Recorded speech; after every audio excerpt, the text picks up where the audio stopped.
Maksud saya itu tadi adik-adik yang men-shooting, kalau mau di-upload tolong yang mogok tadi diedit.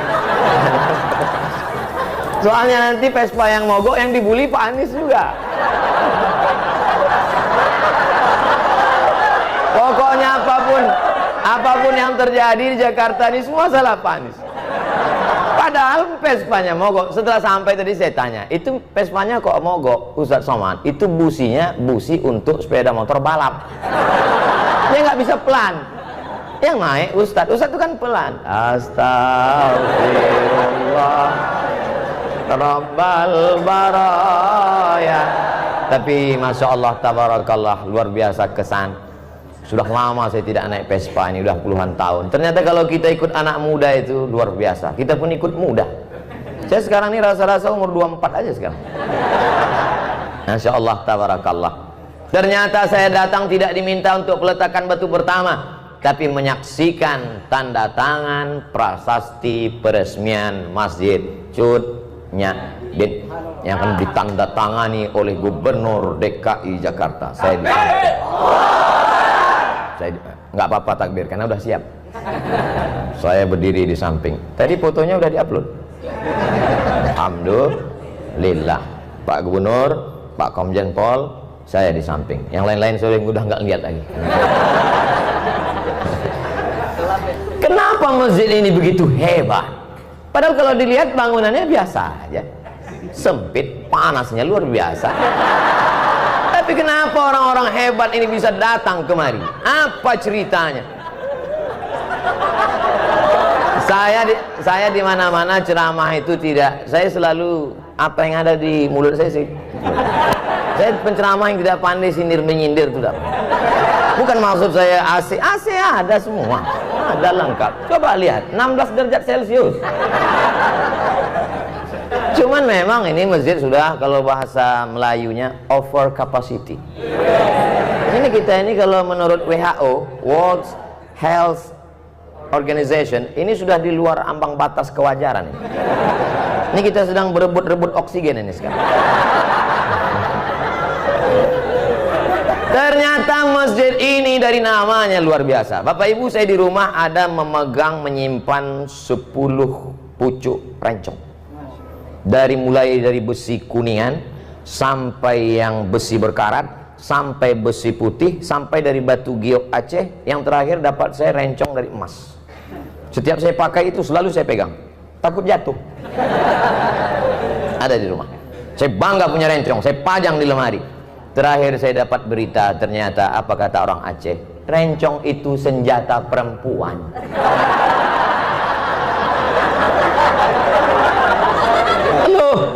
Kenapa rencong senjata perempuan?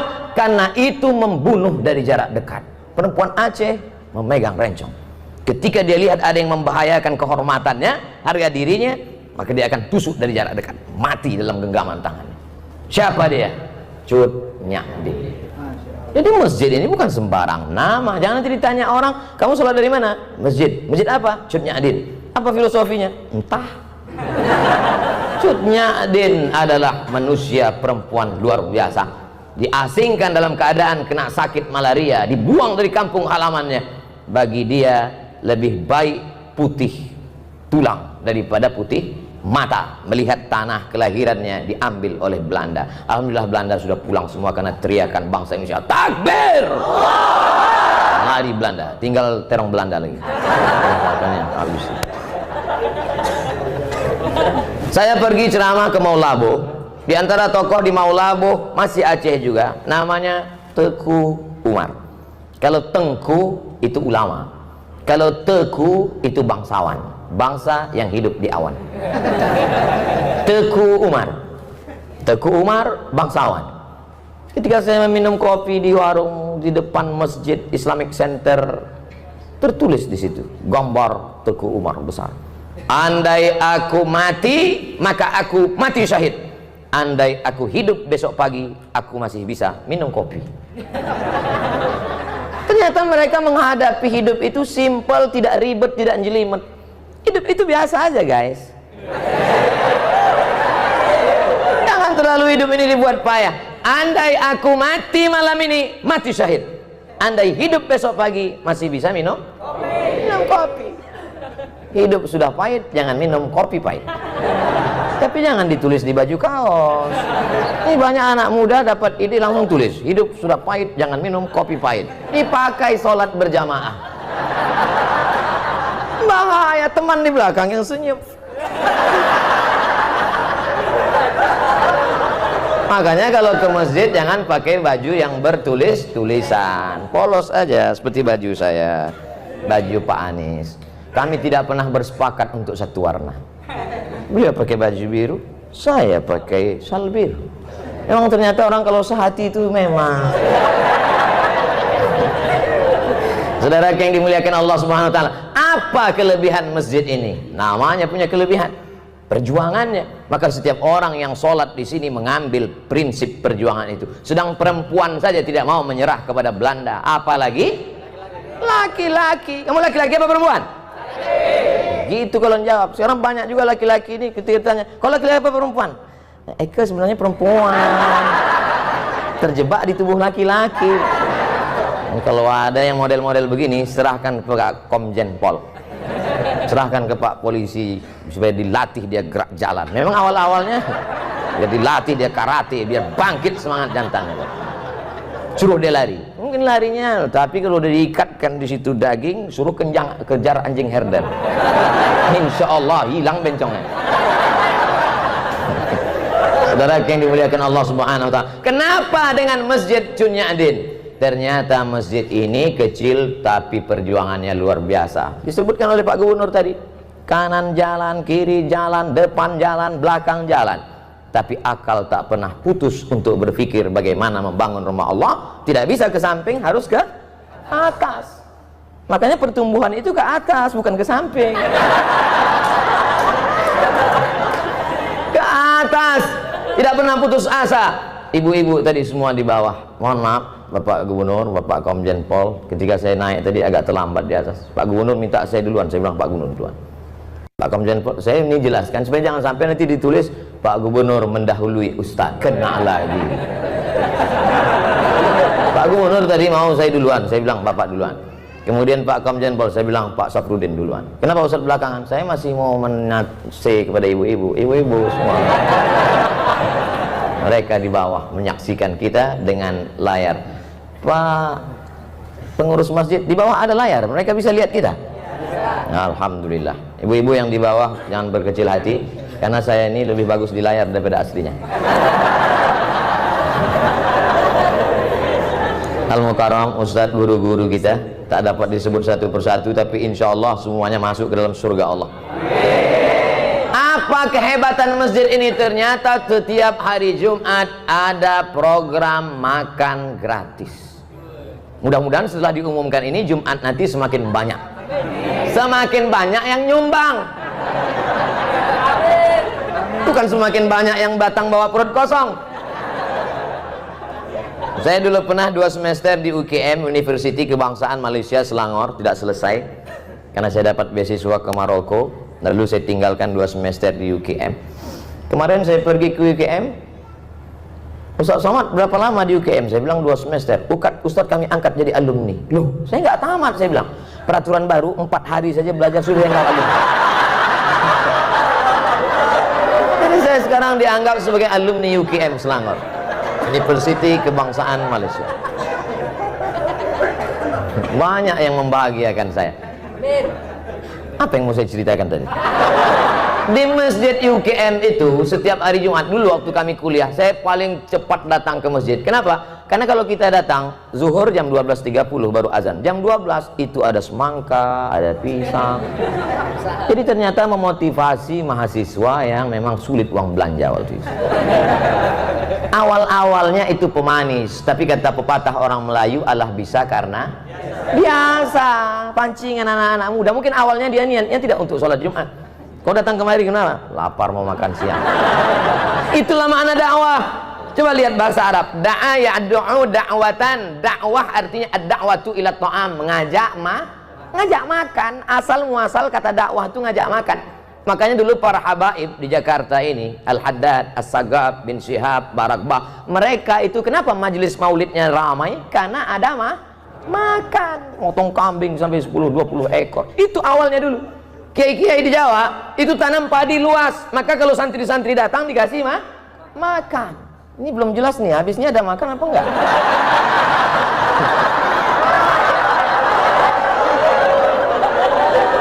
Makanya dakwah itu lembut. Gimana kalau ngundang orang makan? Lembut kan? Bapak, nanti silakan datang ke rumah ya, insya Allah ada makan. Dan setelah sampai ada makanan terhidang, nyuruhnya juga lembut. Silakan makan, lembut kan? Kira-kira ada nggak orang nyuruh makan? Mana ada? Itulah asal muasal dakwah. Jadi dakwah dalam Islam itu, apa kata Nabi? Maukah kamu aku tunjukkan suatu amal, kalau kamu lakukan kamu akan berkasih sayang. Apa dia? Afsyus salam, tebarkan salam. Tebarkan salam dengan baik. Saya tadi di masjid ini sedang diajarkan betapa hebatnya Allah Subhanahu wa taala. Ada gubernur, ada DPRD, ada Bapak Komjen Pol, ada polisi, ada tokoh masyarakat. Mereka semua hebat-hebat, tapi tidak satu pun berhasil menggeser waktu sholat walaupun kurang 9 menit lagi. Apa kata pengurus? Menjelang azan maghrib, mari kita bersolawat. Salatullah, tengok belum juga. Salamullah, belum juga. Betapa agama tidak bisa diamandemen. Apa maksud Ustadz sebenarnya? Ya salam nggak bisa diganti.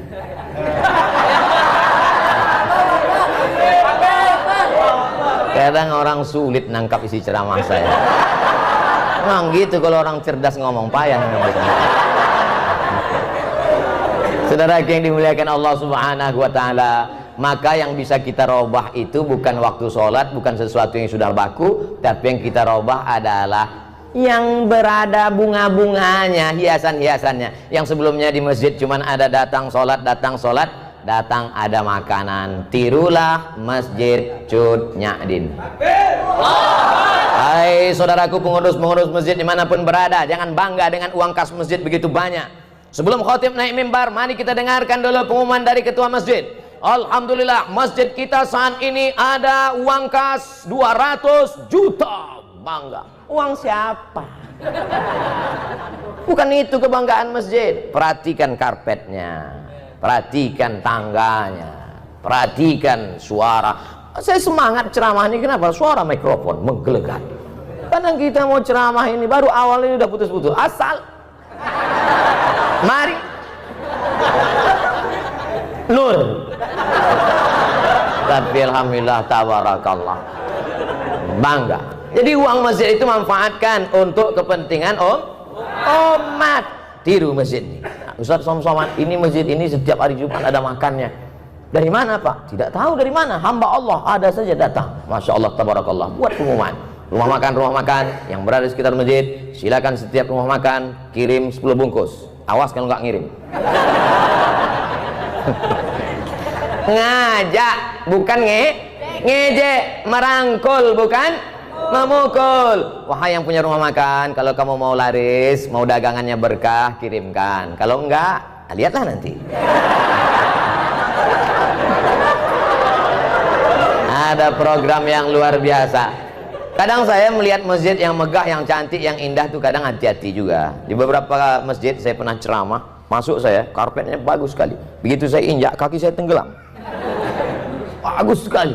Pas mau saya puji, tiba-tiba masuk kertas dari belakang. Tertulis, Ustaz Somad tolong umumkan, karpet masih ngutang. Tapi dari tadi Masjid Cut Nyadin, Masya Allah, tabarakallah, indah. Lampunya indah, kaligrafinya mantap, terang benderang. Kadang di beberapa masjid saya ceramah direkam gelap. Ada komen di YouTube itu, Ustadz muka hitam sesat. Tapi di Masjid Cut Nyadin, Masya Allah, tabarakallah, cantik dan indah. Apalagi program-program yang ada, anak-anak muda diajar silat. Ini ada program anak mudanya di sini diajar silat. Ini sekarang banyak orang pandai bersilat, silat lidah. Bukan itu, anak-anak muda kita, selamatkan anak kita dari narkoba, selamatkan dari LGBT, selamatkan dari pergaulan bebas. Anak muda, hawa nafsu bergelora, darahnya bergejolak. Ini kalau tidak disalurkan pada kegiatan yang positif, dia akan rusak. Maka kalau mau anak muda Anda selamat, datanglah tiru program Masjid Cut Nyak. Hai seluruh pengurus-pengurus masjid di seluruh Indonesia, Malaysia, Brunei Darussalam, Thailand, Patani Selatan, Moro, Filipina. Ustaz kok pede kali ngomong, loh ini kan akan diupload, jangan lupa subscribe, like, and share.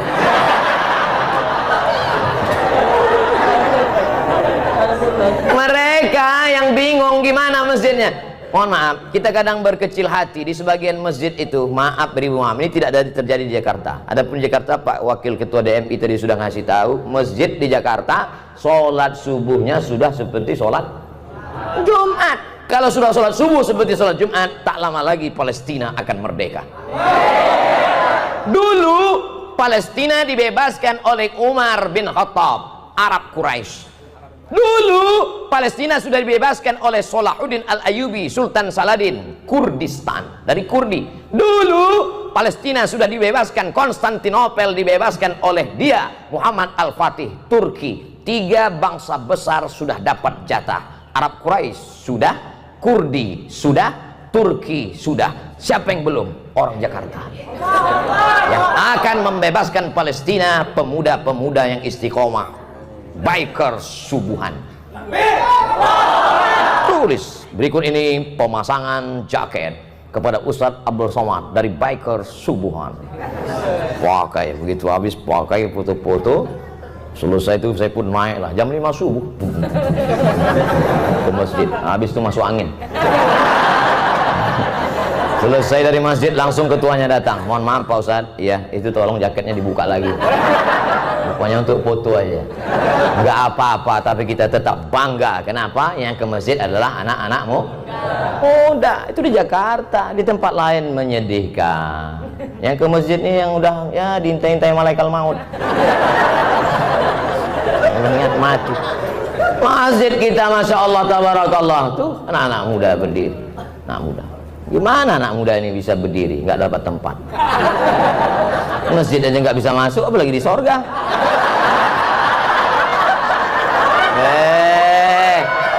Ustadz Somad jangan sombong ya. Justru orang yang sombong itu yang tidak akan masuk surga. Betul? Loh, banyak yang la yadkhulul jannah, tak masuk surga man kana fi qalbihi, siapa yang dalam hatinya mithqala habbatin min khardalin min kibrin, ada sombong sebesar biji sawi. Saya akan menyampaikan ini tepat pada 7.20. Setelah itu saya mohon izin.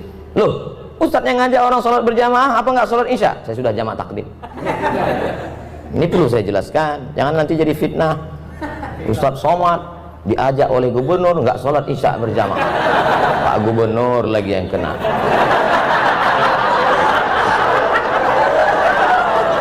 Saya mohon maaf Pak Gubernur, saya nggak bisa membela di sosmed karena saya pun babak belur juga.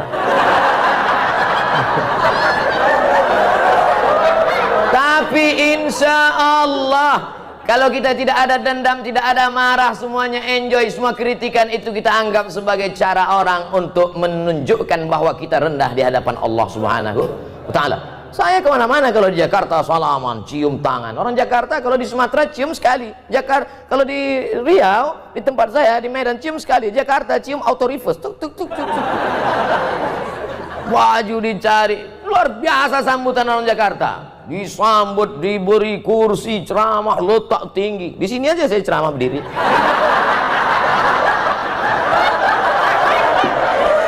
Biasa. Itu kalau tidak dibully orang, kalau tidak diejek orang, itu lama-lama muncul ujub kita, muncul takbur kita. Dipanggil Al-Mukarram, Al-Ustadz, Sahibul Fadilah, Profesor, Doktor, Abdul Somad, LCM. Lobang hidung hampir sebesar terowongan Mina. Tapi begitu kita dibully, diejek orang baru sadar. Di situ dia panggil aja, hei Somad, hei tomat, hei kurus kering krempeng gitu. Dulu awal-awalnya saya termasuk orang emosi juga. Begitu dia bully sekali, saya lapor ke Polda. Lapor Polda panggil, saya datang 2 kali, saya datang ke kejaksaan. Udah saya duduk, mana dia Pak yang bully saya kemarin? Mencret. Sejak itu saya nggak mau lapor lagi. Ternyata yang di internet bully itu pengecut semua. Pernah jumpa saya di parkiran mobil. Saya kalau di Riau nggak pernah pakai pengawal, nggak ada pakai, saya nyetir sendiri. Ketemu saya itu yang ngejek, saya kejar, pantang-panting lari. Oleh sebab itu maka Allah membela. Saya tidak pernah menyusun skenario harus begitu, harus begini. Enggak, saya belajar aja. Belajar saya kesudahan, habis itu nulis disertasi. Sidang saya 24 Desember diumumkan oleh Profesor Dr. Umar Al-Ma'ruf Ali dengan ini. Setelah menyidangkan disertasi setebal 637 halaman, maka anak Indonesia ini melayak dapat gelar PhD Doctor of Philosophy dengan gelar Doctor of Philosophy Mumtaz Cum Laude gitu. Selesai bulan Desember. Bulan Januarinya terbang saya ke Brunei Darussalam, diumumkan oleh Rektor Unnisa dengan ini melantik Profesor Dr. Abdul Somad LCMA sebagai visiting professor pada Faculty of Usuluddin University Islam Sultan Syarif Ali Brunei Darussalam. Selesai, habis, itu aja kok repot. Oleh sebab itu saudara yang dimuliakan Allah SWT, jangan pernah berharap kepada manusia, jangan pernah bersandar kepada manusia, bersandarlah kepada Allah. Apa pernah saya membalas caci maki sumpah serapah di YouTube, di Instagram? Ada? Nggak ada, orang saya nggak baca.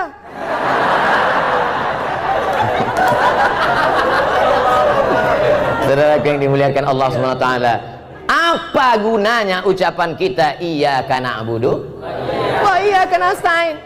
Mungkin begitu cara Allah ingin menghapuskan dosa kita, mungkin begitu cara Allah ingin mengangkat derajat kita. Bayangkan, kita tidak pernah memikirkan dia sekalipun, tapi dia memikirkan kita 24 jam, siang malam dia berpikir gimana cara membuli, gimana cara membuli. Sementara kita nggak pernah mikirkan dia walau sedetik pun. Kasihan deh lu. Loh, kok jadi curhat jadinya? Saudara yang dimuliakan Allah Subhanahu wa taala, maka masjid itu yang dijual adalah programnya. Kalau sholat cuman masjid dipakai untuk cuman sholat Jumat, apa gunanya masjid? Allahu Akbar, Allahu Akbar. Kami pun mampir ke masjid. Saya diundang jam 4 subuh. Naik mobil dijemput, datang. Pas dengar suara azan, kami pun mampir. Ini udah dengar suara azan. Kami pun mampir. Rupanya azan handphone. Masjid dikunci. Masjid berikutnya kami mampir lagi, dikunci. Sampai saya terpikir, kenapa nggak mereka tulis aja di pintu itu, Masjid Al-Ikhlas, Jumat saja. Tempat tidak boleh disebutkan, menjaga kode etik jurnalistik. Sampai akhirnya kami lihat ada masjid yang buka, masjid rumah makan. Alhamdulillah kita bisa sholat subuh, sudah lewat 20 menit. Sampai di dalam masjid, lihat supir truk tidur semua. Bau ngences, bau air liur semua. Saya panggil tim ngomong sama resepsionis rumah makan itu, kasir ngomong. Apa ngomong sama dia Pak Ustadz? Kasih tahu ganti karpet itu, jangan biarkan orang tidur di masjid, bau masjid kotor. Kenapa nggak Ustadz yang ngomong? Badan dia tegap. Kita cari tim yang tegap. Satu tim ngomong, Pak, itu masjid rumah Allah, kenapa dibiarkan karpetnya kotor? Kenapa dibiarkan orang-orang tidur di sana? Itu bukan tempat buang najis kotoran, itu adalah rumah Allah. Baik Pak, iya kami akan ganti. Kebetulan tim kita ini tegap, besar, kumisnya melintang. Kalau kau punya jabatan, kau punya kekuasaan, kau punya otot yang tegap, pakailah untuk menolong rumah Allah Subhanahu wa ta'ala. Ustaz Abdul Somad suaranya aja besar. Banyak orang mengatakan, apa itu Ustaz Somad itu Ustaz keras? Suaranya, hatinya lembut, selembut sutra. Kalau tak percaya, belahlah dadaku. Saudara yang dimuliakan Allah Subhanahu wa ta'ala, maka apapun yang kita punya, penyerahan plakat penghargaan kepada yang sudah memberikan hartanya untuk masjid Cut Nyakdin. Kira-kira plakat itu dibawa mati nggak? Tidak. Lalu maksud Ustaz plakat itu untuk Ustaz aja? Enggak. Plakat itu letakkan di rumah, anak cucumu akan melihat, dia akan bertanya, papa, mama, itu apa? Plakat. Plakat itu apa? Diberikan oleh masjid Cut Nyakdin. Papa dulu ada minta enggak? Enggak. Untuk apa? Supaya mendidik mereka. Seringkali kita berkata bersedekahlah. Papa udah sedekah? Belum. Tapi ini langsung bersedekah dengan pemberian. Bapak mungkin tidak penceramah, Bapak mungkin tidak populer, Bapak mungkin tidak punya follower seperti yang dikatakan pembawa acara tadi 1 juta. Itu yang ada perlu saya luruskan itu. Dulu setahun yang lalu 9 juta follower. Hilang. Sekarang yang baru ini 2,6. Yang baru ini 2,6. Ini nampaknya habis ketemu Pak Anies hilang juga ini.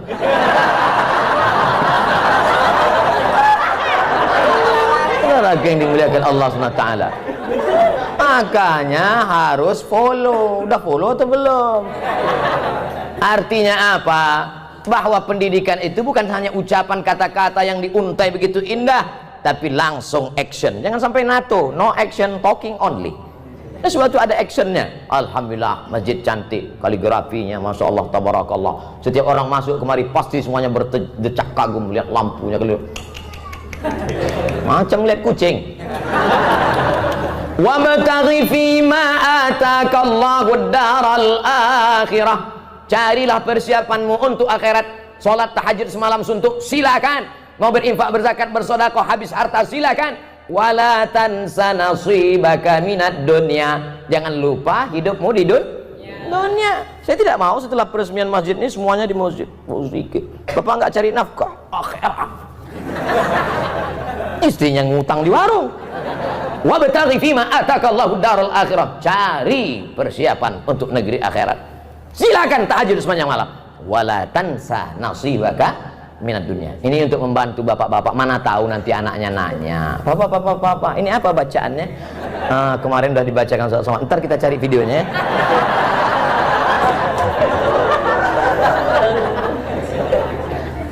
Yang punya masalah dalam hidup, hidup adalah tempat masalah. Berani hidup, berani menghadapi masalah. Takut hidup, jangan.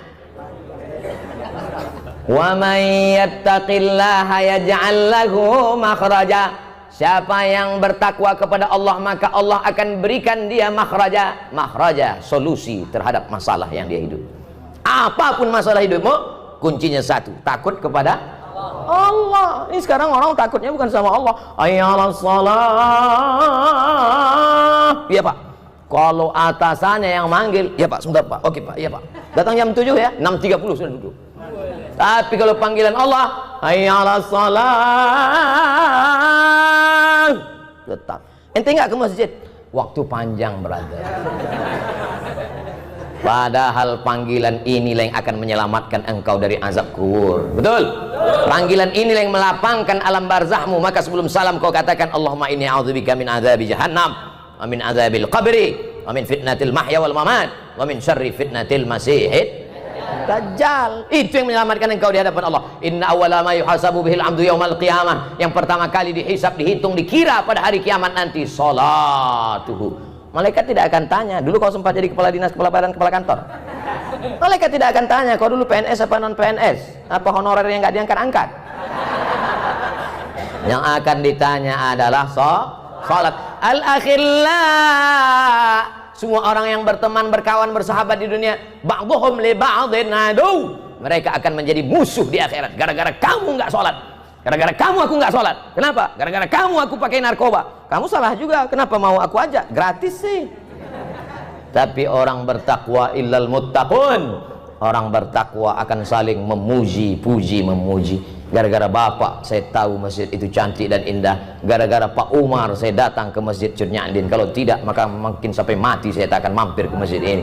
Jazakumullahu khairal jaza. Nanti bapak ibu kalau sudah melihat nanti di surga, masuk ke dalam surga, sudah ketemu dengan Pak Gubernur Anies Baswedan PhD, sudah ketemu dengan Bapak Komjen Pol, sudah ketemu dengan Bapak Zen Bajeber. Loh, Ustaz Somad di mana?